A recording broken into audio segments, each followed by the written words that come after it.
नमस्कार, आप सभी का बहुत बहुत स्वागत है आपके अपने चैनल ज्ञानोदय में। तो जैसा कि आप सभी को पता है कि जो 13 नवंबर की डेट फिक्स हुई है यूजीसी नेट हिंदी के एग्ज़ाम की, तो उसकी हम लोग सीरीज जो है कर रहे हैं और लगातार मैं आपको प्रश्न देती जा रही हूँ। तो हमारे जो प्रश्न हैं ये बहुत ही लाभदायक सिद्ध होंगे आपके लिए। तो ये सीरीज़ जो है आप लगातार करते रहिए। लगभग 2000 प्रश्न मैं आपको दूंगी और उससे ज़्यादा भी दे सकती हूँ। अगर जल्दी कवर हो गए तो उसके आगे भी प्रश्न दे सकती हूँ। तो ये जो प्रश्न है ये आप लगातार करते चलिए, ठीक है। और आज के प्रश्न जो हैं वो आधारित हैं कथन, कारण, स्थापना, तर्क और इसके अलावा अवतरण, जो अवतरण आता है हिंदी में उस पर आधारित हैं। इसके अलावा प्रकाशन काल के क्रम में, कवियों के क्रम में लगाने के लिए जो प्रश्न आते हैं, ठीक है, उन पर आधारित हैं ज़्यादातर प्रश्न। मिलान प्रश्न भी हैं। तो मैं आपको लेकर चलती हूँ इन प्रश्नों की ओर। अगर आपने चैनल सब्सक्राइब नहीं किया तो प्लीज़ कर लीजिए। तो देखिए, लाइक ज़रूर कीजिए। उसके बाद फिर आगे बढ़ते हैं। हमारा देखिए, मैंने पिछले वीडियो में आपको 150 जो हमारा क्वेश्चन था यहाँ तक मैं कंप्लीट करवा दिया था। आज मैं आपको 151 से, यानी 150 प्रश्न हमने पहले कर लिए थे। आज हम स्टार्ट करेंगे 151 से, ठीक है। तो हमारा ये क्वेश्चन जो है ये कथन कारण का प्रश्न है। तो हम देखिए, सबसे पहले कथन इसमें क्या दे रखा है, असर्शन को समझ लेते हैं कि हिंदी से ठीक पहले की भाषा अपभ्रंश है जिसका साहित्य में प्रयोग 12वीं शताब्दी तक किया जाता रहा। तो यहाँ पर हम लोग देखेंगे, देखिए मैंने आपको बताया था संस्कृत के बाद पाली आई, पाली के बाद फिर प्राकृत आई, ठीक है। प्राकृत के बाद फिर अपभ्रंश आई, अपभ्रंश के बाद फिर अवहट्य आई और उसके बाद हिंदी आई, ठीक है। अगर आपने मेरे वीडियोस देखे होंगे तो आपको ज़रूर थ्रोली आपने पढ़ा होगा, ठीक है, इसके बारे में। तो देखिए जो अपभ्रंश थी वो हिंदी से पहले की भाषा थी, ठीक है। तो वही चीज़ लिखिए कि हिंदी से ठीक पहले की भाषा अपभ्रंश है जिसका प्रयोग 12वीं शताब्दी तक होता रहा। ये बिल्कुल सही है कि 12वीं शताब्दी तक अपभ्रंश का प्रयोग होता रहा। और वैसे तो 12वीं शताब्दी तो एक मतलब एवरेज टाइम माना जाता है, एक जेन्युइन टाइम। लेकिन सच सच कहें तो 15वीं शताब्दी तक जो अंतिम कवि थे रैथु अपभ्रंश के, वो लिखते रहे थे। लेकिन जो एक एक्चुअल टाइम माना जाता है वो 12वीं शताब्दी माना जाता है अपभ्रंश का, ठीक है। तो 12वीं शताब्दी तक इस भाषा का प्रयोग होता रहा, ठीक। तो ये कथन बिल्कुल सही है, इसमें कोई भी गलत चीज़ नहीं है। उसके बाद फिर देखिए कांड में क्या लिखा है कि हिंदी का साहित्य में प्रयोग 10वीं शताब्दी से प्रारंभ होता था, वह वियोगात्मक भाषा थी। 12वीं शताब्दी में अपभ्रंश 12वीं शताब्दी तक अपभ्रंश साहित्य का प्रयोग होता रहा, लेकिन हिंदी का प्रयोग 10वीं शताब्दी में ही शुरू हो गया था, ठीक है।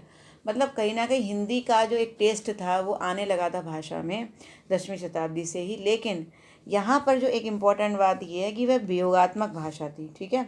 उस समय जो है वो कैसी भाषा थी, वियोगात्मक भाषा थी। जबकि संस्कृत कैसी थी, संयोगात्मक भाषा थी, ठीक है। संयोगात्मक भाषा संस्कृत है और वियोगात्मक भाषा हिंदी है। और अपभ्रंश भी वियोगात्मक भाषा में मानी जाती है। तो देखिए संस्कृत संयोगात्मक भाषा है, क्यों? क्योंकि संस्कृत में हम जब भी कुछ लिखते हैं तो विभक्ति जोड़ करके लिखते हैं। जैसे आपको राम का लिखना है, ठीक है, राम का, तो आप क्या लिखेंगे, रामस्य लिखेंगे, ठीक है। अगर मान लीजिए आप लिखेंगे तालाब में, ठीक है। अगर आपको तालाब में लिखना है, मतलब में विभक्ति ये आपको लगानी है, में लगाना है, तो आप क्या लिखोगे, तड़ागे, ठीक है, तड़ागे। तो इस तरीके से देखिए यहाँ पर विभक्ति जो है साथ में लग रही है, ठीक है। तो इसको योगात्मक भाषा इसीलिए कहते हैं क्योंकि विभक्ति जो है वो साथ में लगती है, ठीक है।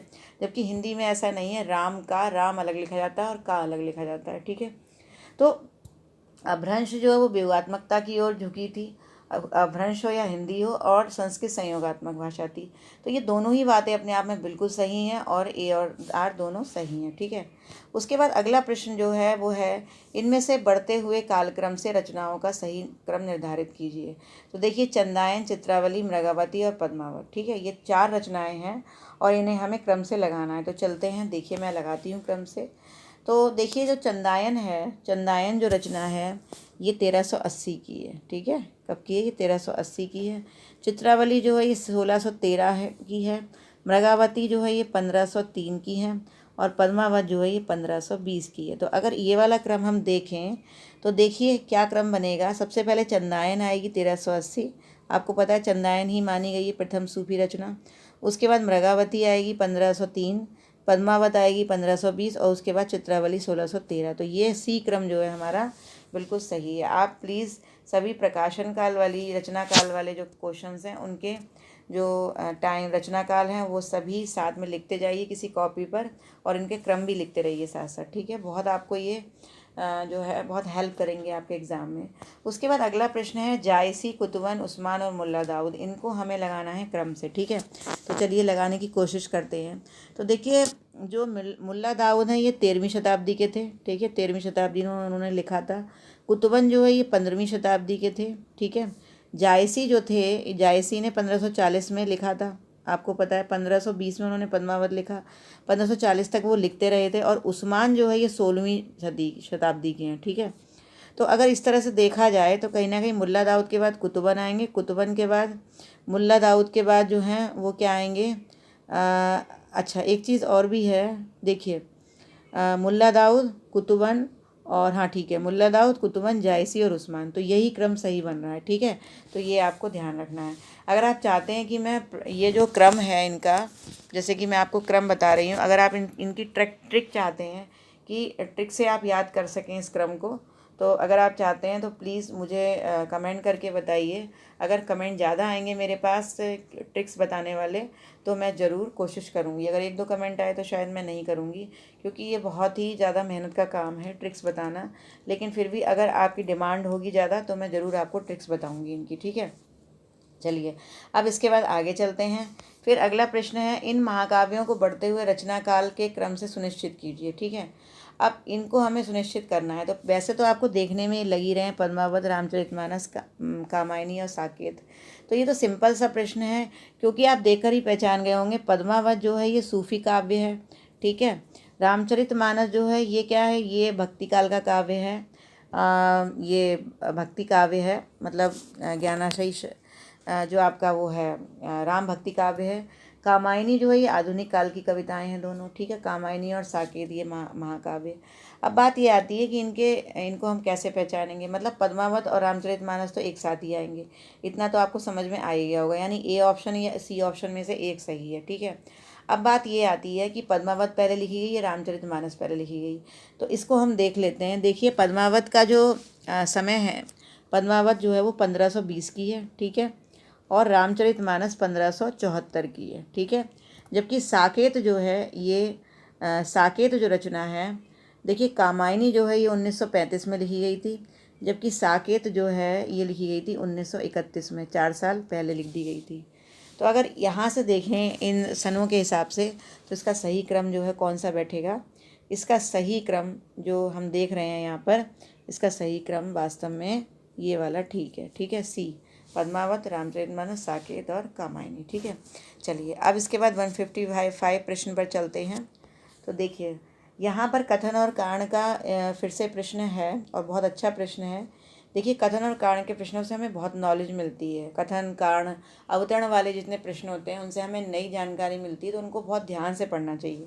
तो देखिए सरस्वती पत्रिका के माध्यम से आचार्य महावीर प्रसाद द्विवेदी ने खड़ी बोली हिंदी को काव्य भाषा पद पर प्रतिष्ठित किया और ब्रजभाषा में काव्य रचना पूर्णतः समाप्त हो गई, ये बात लिखी गई है। अब ये कथन है हमारा कि जो सरस्वती पत्रिका जब छपी थी 1900 में, तो महावीर प्रसाद द्विवेदी ने खड़ी बोली को प्रतिष्ठित किया था, ये बिल्कुल सही बात कही है।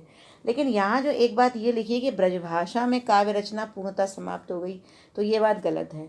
पूर्णतः समाप्त नहीं हुई थी काव्य रचना, लगातार आगे भी लिखी जाती रही, ठीक है। छायावादी युग में भी लिखी जाती रही हैं रचनाएं, तो हम ये नहीं कह सकते कि पूरी तरह समाप्त हो गई, ठीक है।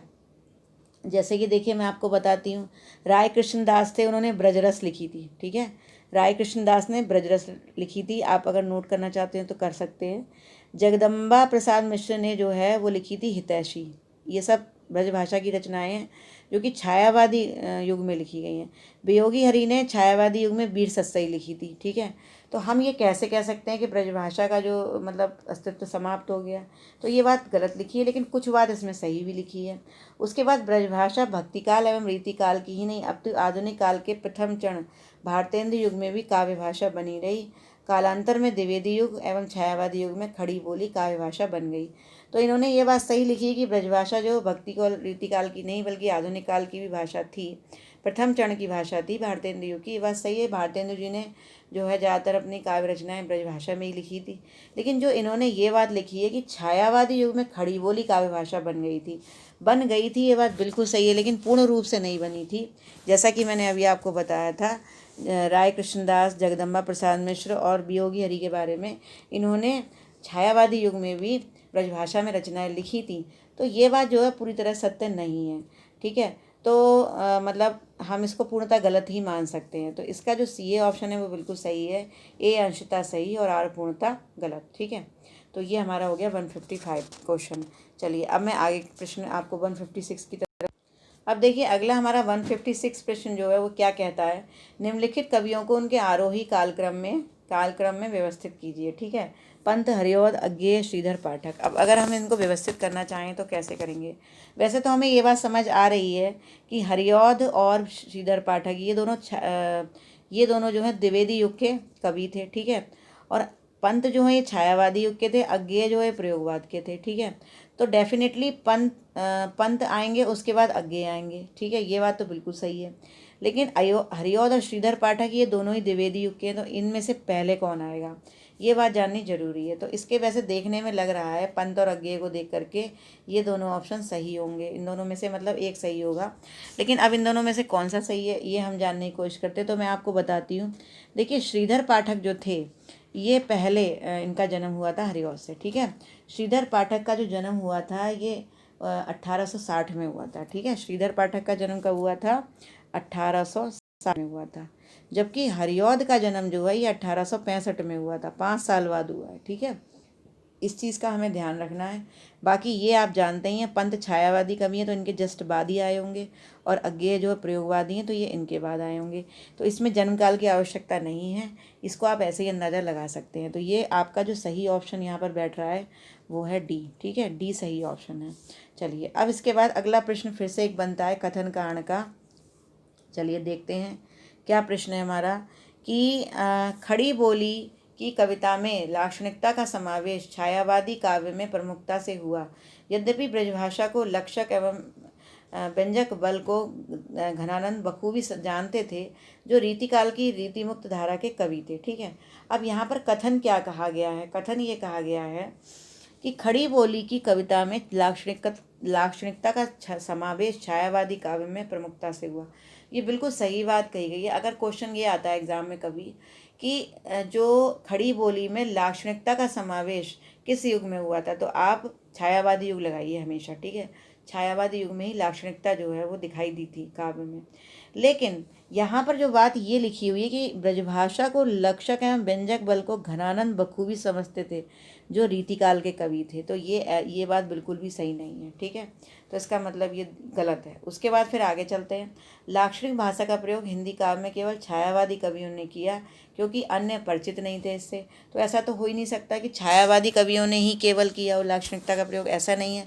लाक्षणिकता का प्रयोग तो आज भी होता है, आधुनिक युग में नवगीत में भी हुआ है और आगे भी होता रहा है, होता रहेगा आगे। तो ये जो है ना ये जो दोनों ही कथन हमें गलत लग रहे हैं, तो इसका जो सही आंसर होगा वो होगा ए। इसका आंसर जो है वो, अच्छा एक चीज़ और देखते हैं। हाँ यहाँ पर आप आइए, ये जो लिखा है इन्होंने ब्रजभाषा को लक्षक एवं व्यंजक बल को घनानंद बखूबी जानते थे, ये बात सही है। देखिए ये सही नहीं, ये गलत नहीं है, ये सही बात है, ठीक है। थोड़ा सा मैं गलत बोल गई थी कि घनानंद जो है वास्तव में बहुत अच्छे से जानते थे। लक्षणा शक्ति का प्रयोग घनानंद ने अपने काव्य में किया था, ठीक है। तो ये सही है। तो इसका आंसर बी होना चाहिए, ठीक है। सी नहीं बल्कि बी होना चाहिए। ए सही है और आर गलत। आर जो है गलत बात लिखी है, लेकिन ए सही लिखी है। घनानंद वाली बात बिल्कुल सही लिखी है, ठीक है। थोड़ा सा इसको ठीक कर लीजिए। तो ये सही है, क्योंकि घनानंद बखूबी बी सही है। तो घनानंद जो है वो बखूबी जानते थे कि लक्षणा शक्ति क्या होती है, ठीक है। तो इसका जो बी ऑप्शन है वो बिल्कुल सही है, ये सही और ये गलत, ठीक है। चलिए अब इसके बाद आगे चलते हैं। अब ये पुस्तकें दे रखी हैं, इन पुस्तकों को रचना काल की क्रम से हमें जो है लगाना है। सूरसागर, पृथ्वीराज रासो, संदेश रासक और प्रिय प्रवास, ठीक है। तो इनमें देखिए जो पृथ्वीराज रासो और संदेश रासक ये दो रचनाएं भक्ति काल की हैं। प्रिय प्रवास जो है ये देखिए पृथ्वीराज रासो और संदेश रासक भक्ति आदिकाल की हैं, ये आदिकाल की हैं दोनों। और सूरसागर भक्ति काल की है और प्रिय प्रवास जो है ये हमारी आगे आधुनिक काल की है, ठीक है, द्विवेदी युग की। तो अब यहाँ पर हम अगर लगाएंगे तो सूरसागर और प्रिय प्रवास लास्ट में आएंगे, ठीक है। इसका मतलब कि ये वाला कथन अपने आप में बिल्कुल सही लग रहा है, ठीक है, अपने आप देखने में ही लग रहा है। लेकिन बात ये आती है कि संदेश रासक और पृथ्वीराज रासो, ठीक है, इन दोनों में पहले कौन लिखी गई। तो मैं आपको बताती हूँ कि संदेश रासक जो है पहले लिखी गई थी, ठीक है। संदेश रासक का समय पहले का है और पृथ्वीराज रासो बाद में लिखी गई थी, क्योंकि बहुत पुरानी रचना है, ठीक है। अब्दुल रहमान जो कि हिंदू मतलब हिंदी काव्य लिखने वाले सब प्रथम मुस्लिम थे ये। तो ये जो सी ऑप्शन है इसका, ये बिल्कुल ठीक है, ठीक है। चलिए अब आगे चलते हैं। अगला प्रश्न जो है फिर से कथन और कारण पर हमको दिया गया है। अच्छा प्रश्न है ये, नॉलेज बढ़ाने वाला प्रश्न है, ठीक है। चलिए तो देखिए कथन जो है यहाँ पर लिखा है, राजभाषा अधिनियम के अंतर्गत यह व्यवस्था की गई है कि का श्रेणी के राज्यों को भेजे जाने वाले सभी पत्र हिंदी देवनागरी लिपि में भेजे जाएंगे। इस श्रेणी के राज्यों में गुजरात और महाराष्ट्र शामिल हैं।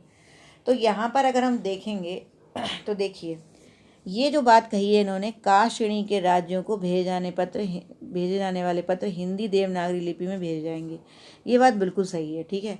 क्योंकि का श्रेणी के जो राज्य होते हैं, अगर आपने मेरे पिछले वीडियो देखे होंगे, मैंने ये क्वेश्चन आपको करा रखा है और मैंने आपको बताया था, अगर आपने ये सीरीज देखी है लगातार, कि का श्रेणी में, खा श्रेणी में और गा श्रेणी में कौन कौन से राज्य आते हैं, ठीक है। तो ये बात बिल्कुल सही लिखी है कि का श्रेणी के राज्यों को जो पत्र लिखे जाते हैं वो हिंदी देवनागरी में लिखे जाते हैं। लेकिन इन्होंने जो आगे लिखा है कि इस श्रेणी के राज्यों में गुजरात और महाराष्ट्र है, ये बात बिल्कुल गलत लिखी है, ठीक है। क्यों गलत लिखी है? इसलिए गलत लिखी है क्योंकि ये गुजरात और महाराष्ट्र जो है ये खा श्रेणी के हैं, ठीक है। गुजरात और महाराष्ट्र किसके हैं? अगर आप चाहते हैं तो मैं एक बार फिर से बता देती हूँ।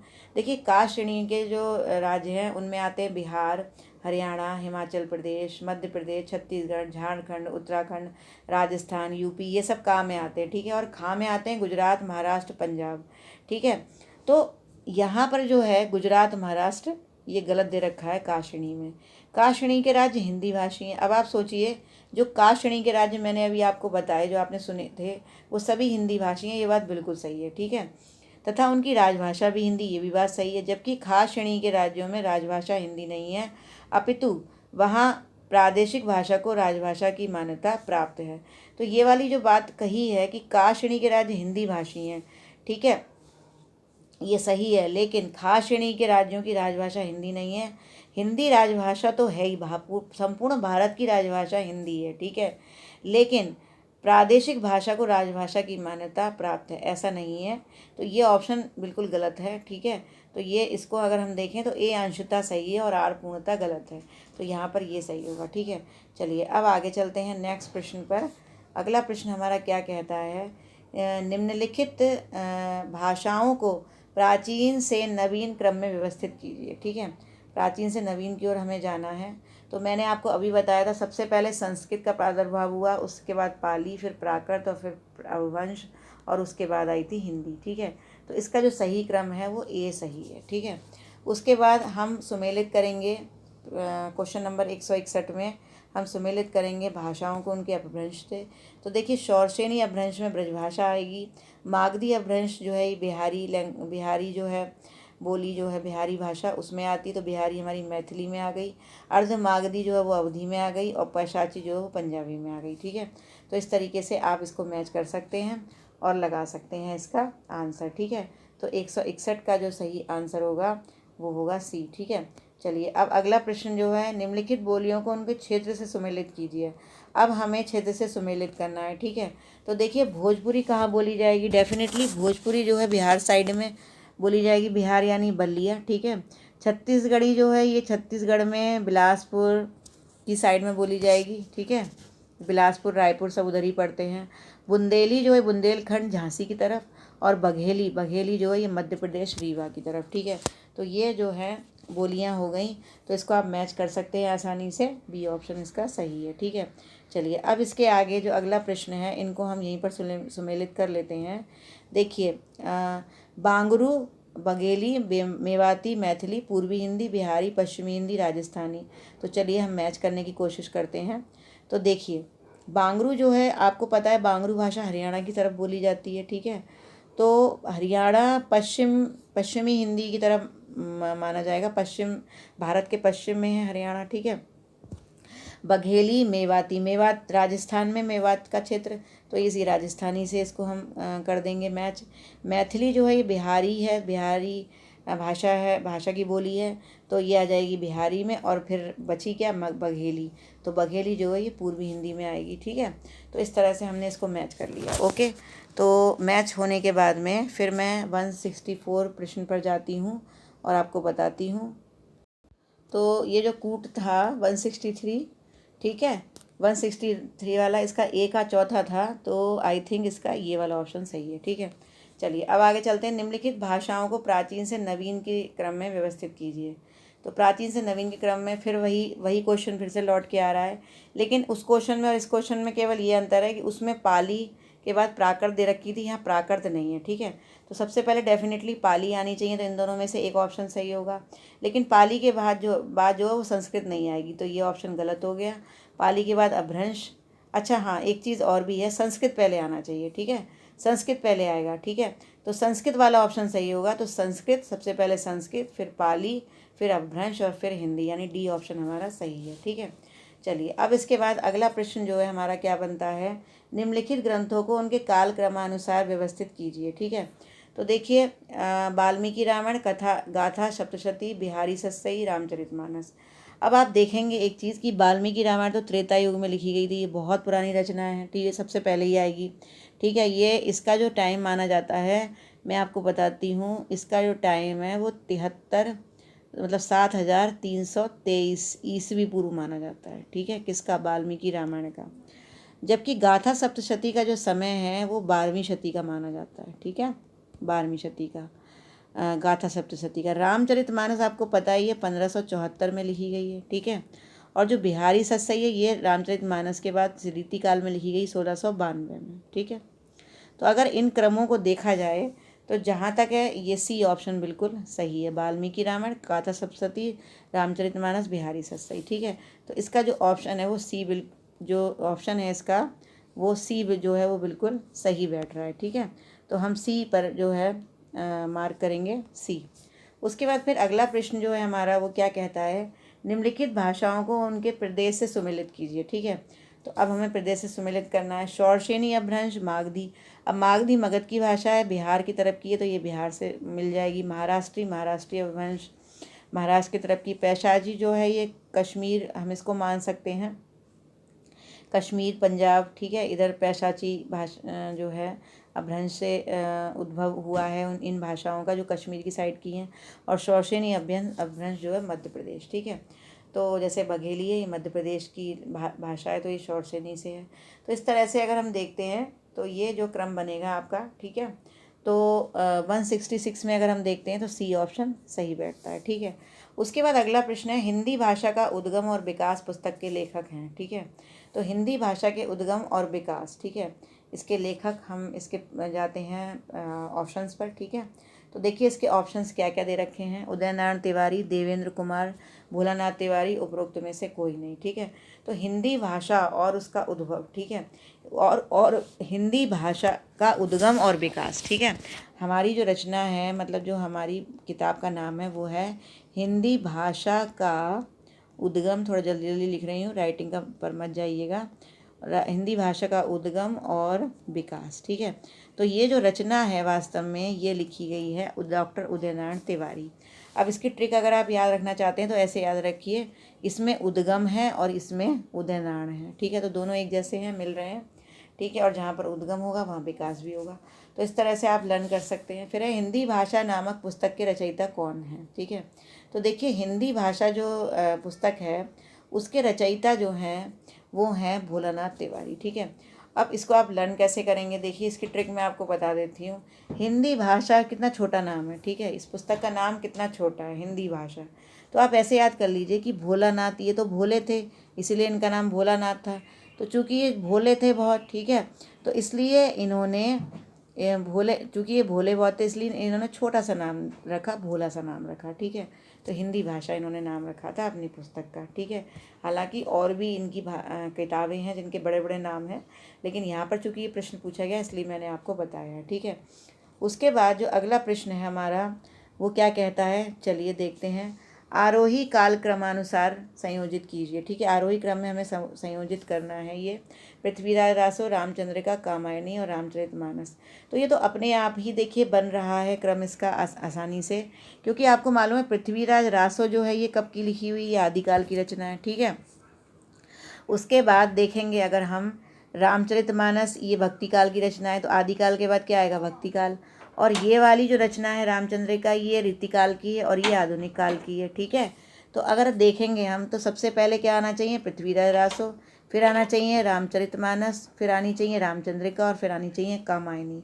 तो इसका जो बी ऑप्शन है वो बिल्कुल सही है। ठीक है, बी ऑप्शन जो है वो बिल्कुल। वैसे अगर आप समय काल जानना चाहते हैं तो मैं आपको बता देती हूँ। देखिए जो पृथ्वीराज रासो जो रचना थी ये 1343 की रचना है। ठीक है, पृथ्वीराज रासो जो रचना है ये 1343 की है। और जो रामचंद्रिका है ये 1601 की है। ठीक है, कामायनी जो है ये 1535 की है। मधुशाला और कामायनी दोनों का एक ही टाइम है। और जो रामचरितमानस है ये 1574 की है। ठीक है, तो ये आप लिख सकते हैं। और फिर चलते हैं अगले प्रश्न पर। ठीक है, तो ये क्रम हमने लगा लिया है। अब इसके बाद अगला प्रश्न जो हमारा 170, ये क्या कह रहा है, निम्नलिखित कवियों को उनके रचना काल के आरोही क्रम में व्यवस्थित कीजिए। ठीक है, स्वयंभू, चंद्रवरदाई, अमीर खुसरो और कबीर। तो देखिए ये तीनों ही आदिकाल के कवि हैं। अब यहाँ पर ऐसे जो क्वेश्चन होते हैं उनमें थोड़ा लगाना मुश्किल होता है, तो ऐसे में हमें शती पता होनी चाहिए सबकी कि कौन कब का है। तो स्वयंभू जो थे ये 8वीं शती के थे। अगर आपने शती जो जितने भी आदिकाल के कवि हैं मैंने सबके जो रचना काल हैं, मतलब सबके जो इनका समय जो है, इसकी ट्रिक्स मैंने आपको बता रखी हैं। आप मेरे आदिकाल की प्लेलिस्ट में जाके देख सकते हैं। ठीक है, चंद्रवरदाई जो थे ये 12वीं शती के थे। ठीक है, अमीर खुसरो जो थे ये 13वीं शती के थे। और कबीर जो थे हमारे, इनका जन्म 1398 में माना जाता है। तो आप लगा लीजिए कौन सा क्रम सही होगा। तो इसका जो है ए ऑप्शन बिल्कुल सही है, स्वयंभू, चंद्रवरदाई, अमीर खुसरो और कबीर। ठीक है, तो आज मैंने आपको 170 तक प्रश्न करवा दिए हैं। वीडियो बहुत ज़्यादा लंबा हो रहा है, लेकिन मैंने जो भी क्वेश्चन समझाए हैं आपको थ्रोली समझाए हैं, अच्छे से समझाए हैं, इसलिए समय लग रहा है। तो आगे के अब जो मैं एक वीडियो में 50 प्रश्न देने की कोशिश करती हूँ, लेकिन इस वीडियो में मैं 30 प्रश्न दूँगी। इसके बाद जो नेक्स्ट वीडियो, इसमें आपको बचे हुए 20 क्वेश्चंस ये तुरंत ही आपको नेक्स्ट वीडियो में मिल जाएंगे। तो ये आप 50 प्रश्न कीजिए, उसके बाद आपको नेक्स्ट सीरीज करवाऊँगी। अगर आपने चैनल सब्सक्राइब नहीं किया तो कर लीजिए, मुझे लाइक कीजिए, कमेंट कीजिए और इसी तरह देखते रहिए हिंदी की सीरीज़ को। तो फिर मिलती हूँ नेक्स्ट वीडियो में। नमस्कार।